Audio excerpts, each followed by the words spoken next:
எது நடந்ததோ அது நன்றாகவே நடந்தது. எது நடக்கிறதோ அது நன்றாகவே நடக்கிறது.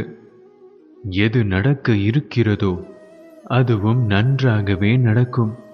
உன்னுடையதை எதை இழந்தாய்? எதற்காக நீ அழுகிறாய்? எதை நீ கொண்டு வந்தாய் அதை நீ இழப்பதற்கு? எதை நீ படைத்திருந்தாய் அது வீணாவதற்கு? எதை நீ எடுத்துக்கொண்டாயோ அது இங்கிருந்தே எடுக்கப்பட்டது. எதை கொடுத்தாயோ அது இங்கேயே கொடுக்கப்பட்டது. எது என்று உன்னுடையதோ அது நாளை மற்றொருவருடையதாகிறது. மற்றொரு நாள் அது வேறு ஒருவருடையதாகும். இதுவே உலக நியதியும் எனது படைப்பின் சாராம்சமாகும்.